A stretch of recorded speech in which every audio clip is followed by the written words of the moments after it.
دلاور بھٹی ہیں سیال موڑ سرگودا سے۔ وہ کہتے ہیں جی کہ مردم شماری کا معاملہ ہو، الیکٹرانک ووٹنگ مشین کی بحث ہو، طالبان کا ایشو ہو یا نیوزی لینڈ ٹیم کی واپسی کا مسئلہ ہو، ہماری حکمران جماعت اور اپوزیشن کا موقف ہر معاملے میں ایک دوسرے سے مختلف کیوں ہوتا ہے؟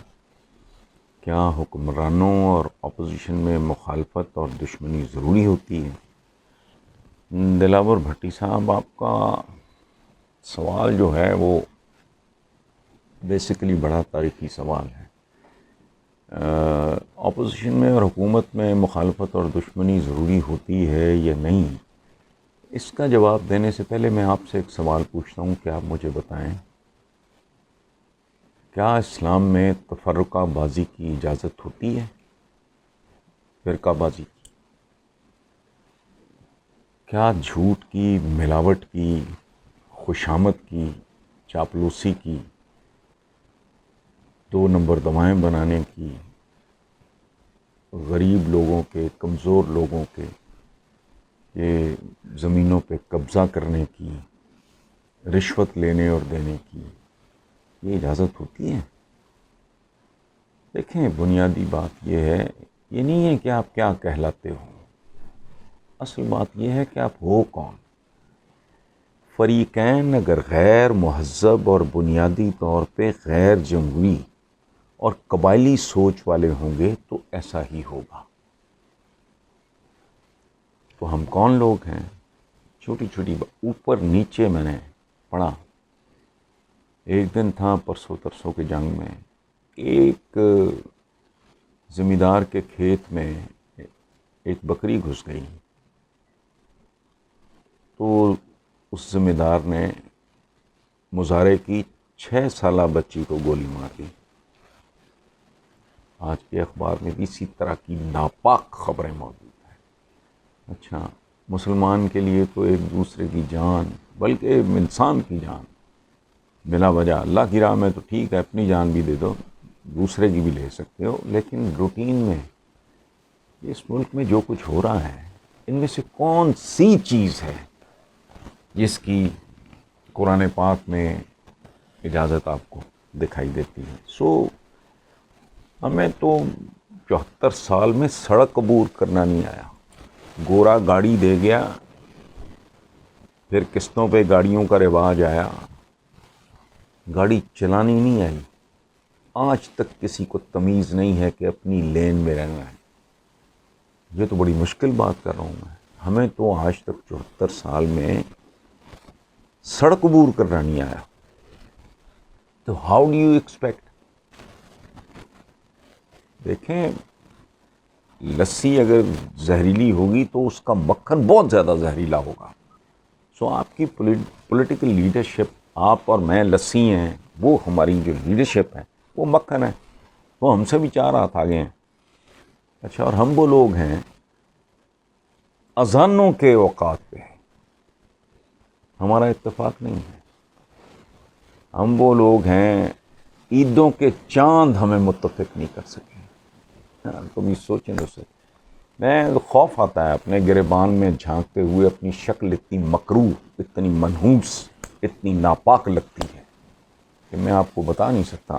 آپ نے ایک سوال اٹھایا، اس کو پھیلاتے چلے جائیں۔ کربلا میں حریف کون تھا؟ مقابلے پہ کون تھا؟ امام عالی مقام کے مقابلے پہ کون تھا؟ مغلوں کا اورنگزیب عالمگیر، حضرت اورنگزیب عالمگیر، اس کے بارے میں تاریخ کی کتابوں میں لکھا ہے، نہ اس نے کبھی نماز چھوڑی، نہ بھائی چھوڑا۔ باپ بھی اندر آٹومنز، جس پہ ہم اتنا فخر کرتے ہیں، سلطنت عثمانیہ، اس میں باپ بیٹے بھائی مروا دینا کوئی ایشو ہی نہیں ہے، بلکہ قانون رہا۔ سلطنت عثمانیہ، جیسے خلافت عثمانیہ بھی کہتے ہیں، اللہ خدا کی پناہ، خلفائے راشدین کے بعد کسی کو خلیفہ کہنا تو ویسے ہی اللہ معاف کرے۔ تو باقاعدہ قانون تھا کہ کل شہزادے آپس میں ٹکرائیں گے، ظاہر ہے ہر ایک کے ساتھ، کسی کے ساتھ کم، کسی کے ساتھ زیادہ فوج ہوگی، فاتح ایک نہیں ہونا ہے تو بہتر ہے سب کو مار دو۔ قانون رہا ہے. کلیم حفیظ ہیں پاک ویو لاہور سے. وہ کہتے ہیں جی عمران خان کا آج پھر بیان آیا کہ الیکشن میں دھاندلی روکنے کے لیے الیکٹرانک ووٹنگ واحد حل ہے.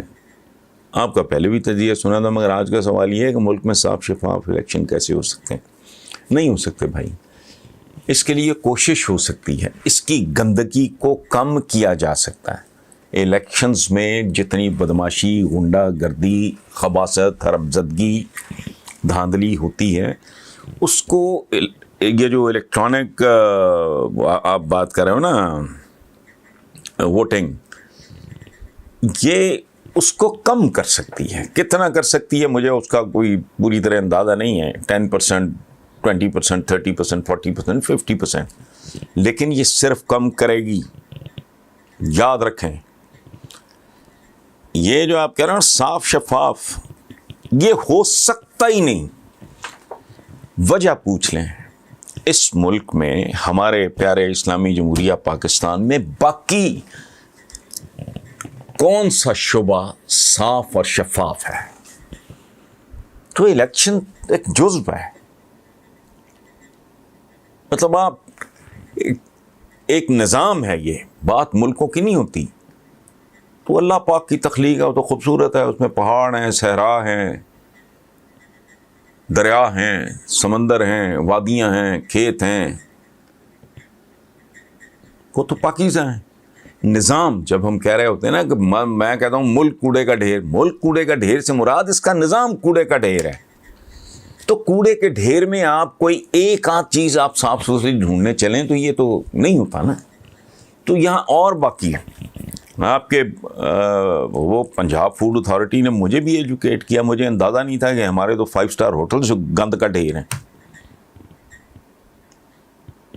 انصاف مل جاتا ہے. دوا کے بارے میں آپ کو جب آپ میڈیسن خریدتے ہو، آر یو آلویز شیور کہ یہ ٹھیک ہوگی؟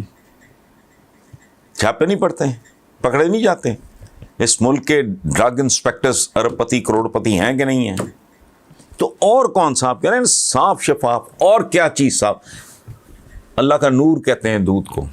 ابھی یو این ڈی پی کی رپورٹ تھی کہ 20 کروڑ لیٹر سے زیادہ کیمیکلز والا دودھ ڈیلی اسلامی جمہوریہ پاکستان. تو جہاں دودھ خالص نہیں بھائی میرے، مرچیں خالص نہیں، صاف نہیں. جہاں پانی صاف نہیں، آرسنک، لاہور کے یہ بے شمار علاقے ہیں. اور یہ رپورٹ بھی واسا وغیرہ کی ہے، اخباروں میں جو چھاپا انہوں نے نہیں چھاپا، انہوں نے کوئی ٹیسٹ نہیں کرائے. ان میں آرسنک ہے، وہ زہر ہوتا ہے. میں اس پہ کالم لکھ چکا ہوں خبروں کے حوالے سے. جس ملک میں دودھ اور پانی صاف شفاف نہیں، آپ الیکشن وہاں صاف شفاف ڈھونڈ رہے ہیں، تو پھر میں کیا کر سکتا ہوں. بات ان کی بہت زہریلی، بہت تلخ، لیکن حقیقت میں مبنی ہے. وہ کہتے ہیں جی ہم خود کرپٹ اور گندے لوگ ہیں. ہماری نسلوں میں نون لیگ اور پیپلز پارٹی کی کرپشن اور منی لانڈرنگ کا حرام خوری بس چکی ہے. میں بیرون ملک رہتا ہوں. اگر عمران خان کو کامیاب نہ ہونے دیا تو ہم زندگی میں کبھی پاکستان کی طرف منہ نہیں کریں گے. اس ملک میں سکون سے رہیں گے. ہم بھی پاکستان سے اپنی فیملیز باہر لے آئیں گے، فیملیز بھی باہر لے آئیں گے تاکہ سکون سے رہ سکیں. آپ ہماری سوچ سے کس حد تک متفق ہیں؟ دیکھیں مجبوریوں، حالات، واقعات، تو حضور جیسی عالی شان شخصیت کو اپنا ملک، اپنا شہر، ان کو مکہ سے بہت محبت تھی. اور وہ جب تک سلسلہ درست نہیں ہوا، وہ بڑے سوگوار اداس لہجے میں مکہ کو یاد کیا کرتے تھے.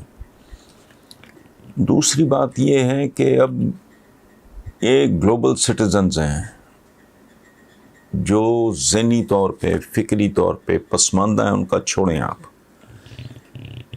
Otherwise all of us are now practically global citizens. پھر دیگر معاملات آ جاتے ہیں زندگی کے، امپلائمنٹ کے، بہتر ماحول کی تلاش، ایک منصفانہ معاشرے کی تلاش۔ میرا مثلاً ایک ذاتی کرائسس ہے جو پتہ نہیں کتنے لوگوں کا ہوگا، مجھے نہیں پتہ۔ میرا الحمدللہ میرے پہ بے پایاں کرم اور احسان، اور اس کی تاریخ بھی بڑی لمبی ہے۔ اب اے بیوٹیفل فارم ہاؤس، میرا شہر والا گھر بڑا، لیکن آپ یقین کریں کوئی اور بات نہیں، مجھے باہر جاتے ہوئے جیسے ہمارے ایک ایکسپریشن ہے نا، موت پڑتی ہال آتا ہے۔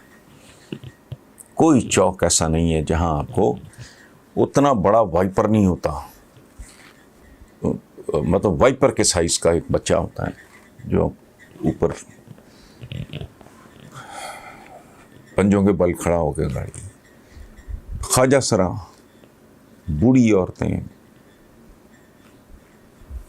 عجیب و غریب صورتحال ہے۔ یہ چند روز پہلے ہمارے دوست بڑے پیارے کالمسٹ، انہوں نے اس پہ کالم بھی لکھا ہے، ہال اٹھتا ہے، نہ کوئی لا اینڈ آرڈر ہے، نہ سر ہے، نہ پیر ہے، نہ کوئی سمت ہے۔ درست بات کر رہے ہیں آپ، لیکن let's hope for the best. جتنی جو بندہ کوشش کر سکتا ہے اسے کرنا چاہیے۔ ادروائز سچ یہ ہے کہ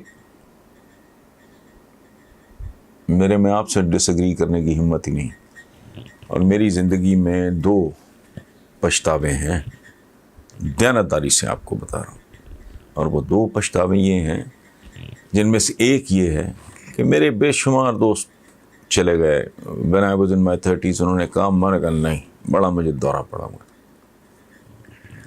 اچھا، ایک فلسفہ یہ ہے کہ اس ملک نے آپ کو کیا نہیں دیا، او بھائی جو باہر چلے گئے ان کو ان ملکوں نے کیا کچھ نہیں دیا، اور دوسری بات یہ مجھے دے دیا، میرے باقیوں کو بھی دے دو لو۔ ان کو دیکھ دیکھ کے بندہ امی احساس جرم کا شکار ہوتا ہے۔ ہم نے تو کبھی کوئی ایسی الٹی سیدھی، اللہ معاف کرے، حرکت کی نہیں، کیپیسٹی نہیں ہے، مزاج نہیں ہے۔ میں تو جوانی میں بھی یہ حال تھا کہ کوئی ٹریجک قسم کا سین آتا تھا فلم میں اٹھ جاتا تھا، میرے سے وہ نہیں دیکھا جاتا۔ اور ایک بات میں ویورز کو بتا دوں، انہوں نے لکھا ہے پچھلے دنوں، ابھی آج کل ہی، اتنی بڑی داڑھی ہے، 70 سال سے زیادہ عمر ہے، بچے کے ساتھ زیادتی کی اس کی تصویر وائرل ہے، میں نے نہیں دیکھی، میں نے اخباروں میں یہ باتیں پڑھی ہیں۔ چائلڈ ابیوز عروج پہ ہے، چیز کوئی خالص نہیں ملتی، ذخیرہ اندوزی ہے، اور تو اور غضنفر صاحب بات آپ 100% درست کر رہے ہیں۔ جن لوگوں کو رمضان المبارک جیسے مہینے میں اپنے ہم وطنوں پہ رحم نہ آتا اور وہ پوری طرح اس کو نچوڑنا چاہ رہے ہوں، بات آپ کی ٹھیک ہے، پلیز گو ہیڈ، جہاں بھی ہوں آپ کی فیملی، اللہ آپ کو اپنی امان میں رکھے۔